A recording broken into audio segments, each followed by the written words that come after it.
Now we finally get over to the pen tool, the most complicated tool in Photoshop. It's so frustrating. A lot of people say they hate the tool, but a lot of people say they love it's the best. Once you master the pen tool, you will never go back to the lasso or other selections. So let's start right away to go to the pen tool. Here in the toolbar, right under the T, you'll find the pen tool. You can also press P on the keyboard as a shortcut. Right away we have the pen tool, then we have the free form pen tool, add anchor point tool, delete anchor point, or convert point tool. You can also access all of these options here while you're working in the pen tool directly. Let's select first of all just the free form pen tool just to show you guys. I can easily now fly around with my mouse or pen in my image and just create really random shapes. And first of all, obviously these things are called paths. So this line here is called a path. So right away you see all of these little blocks here, we call these anchor points. So these anchor points one can move around and shape them a little bit. So again, this is the free form. I do not work so much with this. In order to get out of this again, select with P, the pen tool on the keyboard, and press escape to get out of this whole selection. Twice escape and we're out of that. So this is the free pen tool. Again, you can freely move around pretty much like the lasso tool. Again, let's head over now to the straight pen tool. And first of all, show you guys again at the top, you see the menu bar changed again. First of all, you have a shape or path. If you select the shape, Photoshop right away creates a shape for you. But more about that in a minute.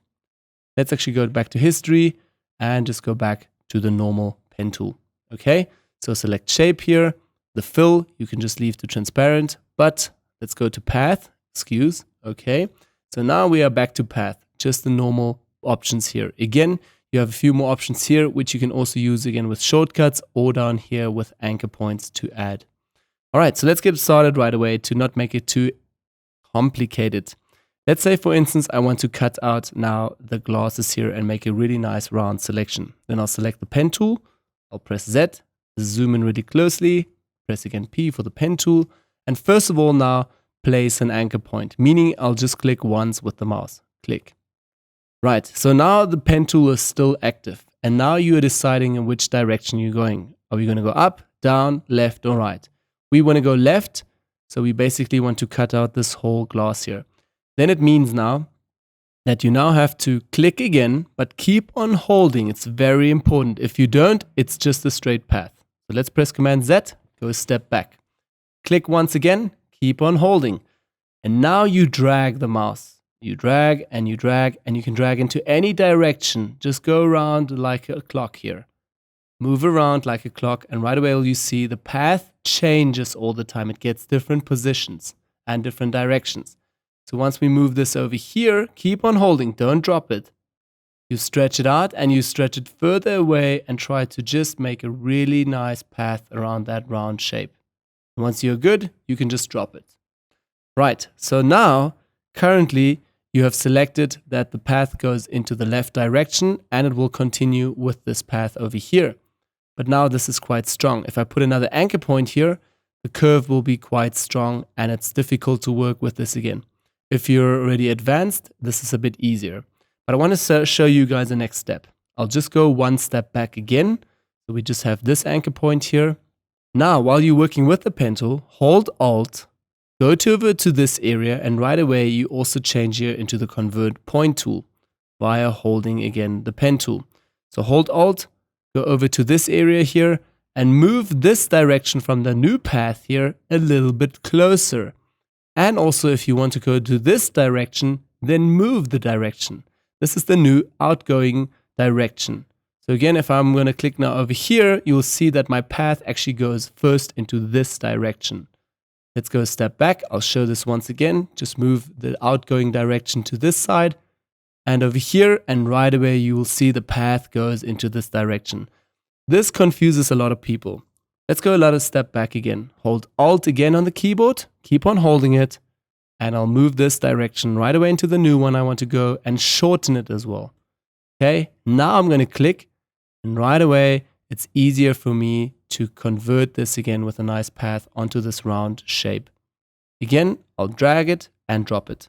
Again, hold Alt, move this area a bit closer in, and you just continue doing so. And I'll do this a bit rougher now, just to show you guys one more effect. Okay, and let's do it over here, like so. And I'll do it over here now, and do something really roughly. Let's do one more, and last one over here. Okay, like so. Hold Alt, move this guy back in. And now, very, very important, in order to complete this path, you need to select the first anchor point again to close the loop. So select it, and right away you have now successfully created the round path. Also down here, you can see now this one stands out a little bit. So you want to remove this again or edit this before you create a selection out of this. So then, very simple, press P on the keyboard again, hold Command this time. For all the Windows people, it's Control. So Command, and you select the anchor point, and now you can again relocate this. So you can move it in a little bit, hold Alt again, and you can move around the outgoing and ingoing position again. So you have a ton of options to change the path over and over and over. All right, so once you've created your path, what to do next? You select the pen tool again and hit right click, and now you convert this either to a vector mask. You can delete the path. You can create a custom shape, which I'll show you in a minute. You can make a selection out of this, new guides from selections, fill path, stroke the path, all of these options that we've discussed also, and a few more. Just play a little bit with this. What I use it mostly is for making a selection. So select make a selection, a new window will pop up. It will ask you, do you want to feather the edge again, which we've also had here again with our marking tool. Yes or no, I don't want to have a feathering radius there, so I'll keep it to 0 so it's nice and sharp, and under a new selection. Hit OK, and right away we have our selection again to work with. So here I cut, copy, paste, brush in, brush out, work with masks, anything that you want to do with the selection. Now let's go one step back again just to a normal path. If you later go to the shape tool, we'll also still discuss the shape tool. You can have custom shapes here in your shape library, like this for instance. I'll quickly show it to you. Here is a quick shape. So the way you can create shapes with paths, once you have selected a pen tool, you can literally hit right click and say here define custom shape. So right away you create this object here as a shape. I have a few more tutorials on shapes on my design channel on YouTube for free if you are interested to learn more about this. I'm going to hit cancel because I don't want to save this now. Also I'm going to hit right click and just here want to say delete path. Okay, so we're out of this again. So that's quickly a run through the pen tool. It's very important that you practice this pen tool in and out because it's very, very complicated when starting out. One more thing that I want to show quickly, say for instance, I'm putting an anchor point down, another anchor point, dragging this, another anchor point, dragging this, move it with Alt, complete the circle again, all right? And now right away we have a path over here. We can also go back to the pen tool and say add an anchor point. So right away, click over here, you've added another anchor point. Click one over here, and maybe over here. Now you've created a few more anchor points and you are now able to again tweak every single anchor point.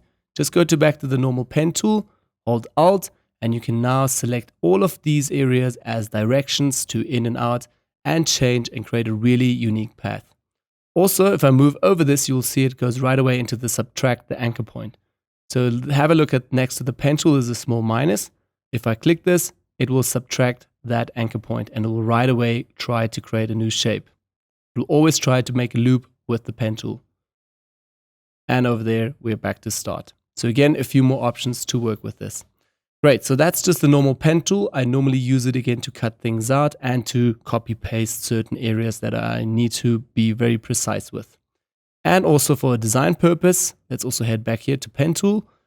First of all, go back to shape and show you guys this as well. If you want to create a custom shape, say for instance, you want to replicate again the glasses here. I'll do this just very quickly now, not precise at all.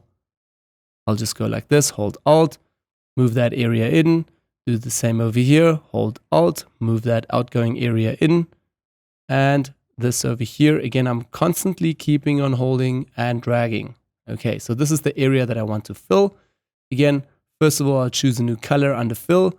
Solid, please, not transparent. And then also a color, say for instance red. You can also give this a stroke, or again, how thick you want the outline to be for the stroke. We want to set this to 0. Great. And then you can also again right click and define custom shape or create something else out of this. This is obviously also happening all on a separate layer. Again, a normal shape layer, which we've also discussed in the beginning of the course. Great. Just quick introduction about the pen tool. I would suggest you work quite a lot with the pen tool once you've mastered again the lasso tool, magnetic lasso tool. Spend some time working with the pen tool. It is really a practice thing. But once you've got the hang of the pen tool, you'll really love it.